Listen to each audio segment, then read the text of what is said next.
నాకు పూర్ణాలు తినాలని ఉంది. అదేం చెప్పి చేస్తాను, గంట చేస్తాను. 10 వెళ్దాం. వెళ్దాం.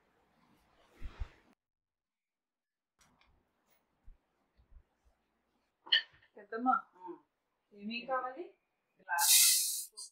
కడిగేసి నీళ్ళలో నానబెట్టేసి సపరేట్గా నానబెట్టుకోవాలా? ఇది 2 గ్లాసులు బియ్యం పోస్తాను. ఈ గ్లాస్తో 1 గ్లాసు మినపగుళ్ళు పోస్తే 2 గ్లాసులు బియ్యం. ఈ గ్లాస్తోనే గ్లాసు శనగపప్పు తీసుకోవాలి. ఆ శనగపప్పు కడిగేసి కుక్కర్లో పెట్టేసేయాలి. వెంటనే పెట్టేయాలి, నానబెట్టకూడదు. అక్కర్లో దీంతో మళ్ళీ బెల్లం నిండా తరిగేసి ఇలా తీసుకోవాలి.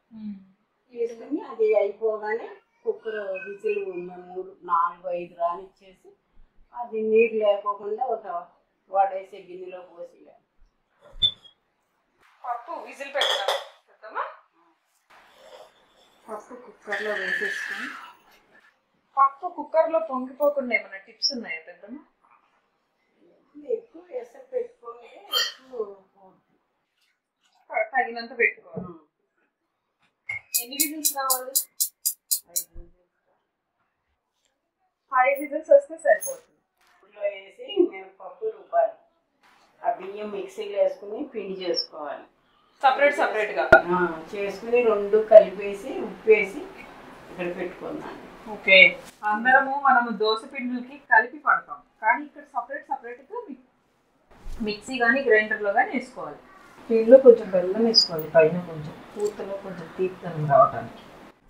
స్టవ్ ఆన్ చేసేసుకొని పాకంకి రెడీ చేసుకోవాలి. సోలెడ్ పప్పు తీసుకొని సోలెడ్ బెల్లము పాకం పట్టుకుంటున్నాం. ఒక చిన్న గ్లాస్ వాటర్ వేసాను. చిన్న గ్లాస్ కంటే కొంచెం తక్కువ. ఓకేనా? పాకం రెడీ అవుతుంది, చూద్దాం ఎలా వస్తుందో. వచ్చిన తర్వాత దాన్ని తీసి వచ్చేసింది. విజిల్ కూడా వచ్చేసింది.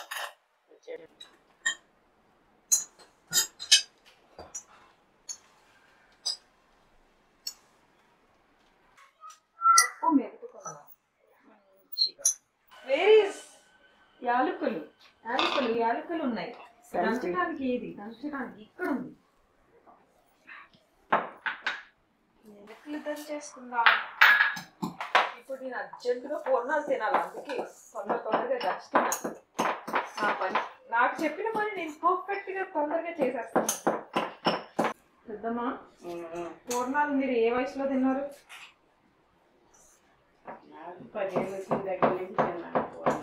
మీకు స్వీట్ ఇష్టమా, హాట్ ఇష్టమా? నాకు స్వీట్ ఇష్టం.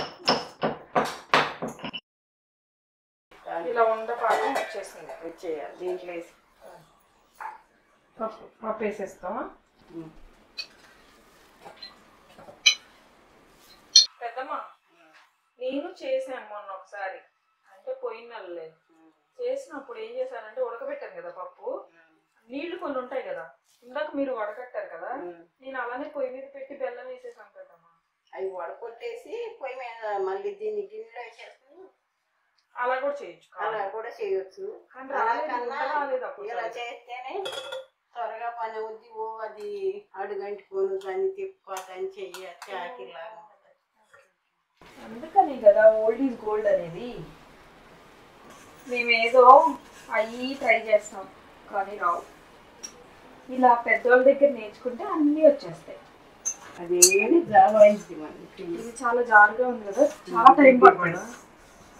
దగ్గర పడిపోయిందా? ఈ ప్రొసీజర్ అయితే నేను కొత్తగా చూస్తున్నాను. బాగుంది. అదే కదా, అందుకనే కదా మీతో చేయించేది. కేజీలు ఉంటాయి. ఇంకా ఇది ఒక గిద్దే కాబట్టి కేజీ ఉంటే అప్పుడు ఏం చేస్తామంటే ఒక కొబ్బరికాయని కూడా తురివేసి అంత బెల్లం వేసి పాకం బట్టి ఉండలాగా వచ్చేసేలాగా చేసి దీన్ని వండి ఈ బెల్లం వేసేసి అది కూడా దీంట్లో వేసి తిప్పేస్తాం. అది టేస్ట్గా ఉంటుంది. కొబ్బరి అక్కడక్కడ అదే కొబ్బరి లౌజ్గా చేసినాక దీంట్లో వేస్తాం. ఆ లౌజ్ని దీంట్లో అది కూడా మళ్ళీ దీంట్లో ఏర్పడిపోయి ఉడికిపోయి కొండలోకి వెళ్ళిపోతుంది. ఎలా వేసేసుకుందాం. వేసేసా.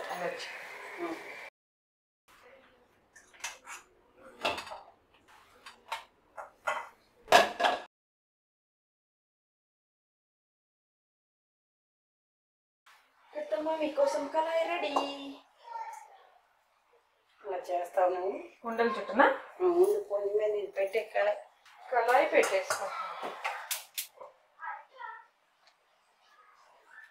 ఆరిపోయినాయి ఉండలు తయారు చేస్తాను. పూర్ణాల్లోకి స్టఫింగ్ కోసం ఉండలు తొందరగా చేసేసుకున్నాం. ఇద్దరు కలిసి చేసుకుంటే ఏదైనా తేలిక అవుతుంది కదా. అది వైఫ్ అండ్ హస్బెండ్ అయినా, అత్త కోడలైనా, అమ్మ కూతుర్లైనా, ఎవరైనా.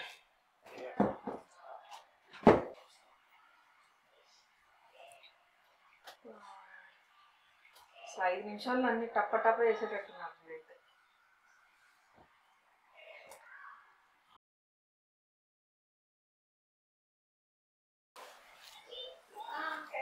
చూడండి అసలు ఆ పర్ఫెక్ట్ షేప్ చూడండి. అసలు ఎంత మంచిగా రౌండ్గా వచ్చింది. వినిపిస్తుందా? ఎంత క్రిస్పీ సౌండ్ వస్తుందో వినిపిస్తుందా? చూడండి ఎంత క్రిస్పీగా ఉంది. అయిపోయాయి. పెద్దమ్మ నేను తినేస్తున్నాను. పెద్దమ్మ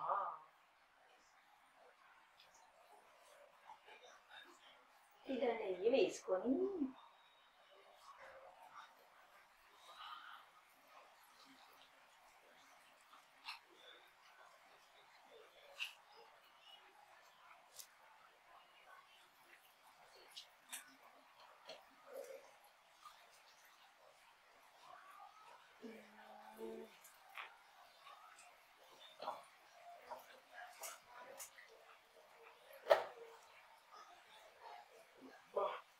do not disturb me.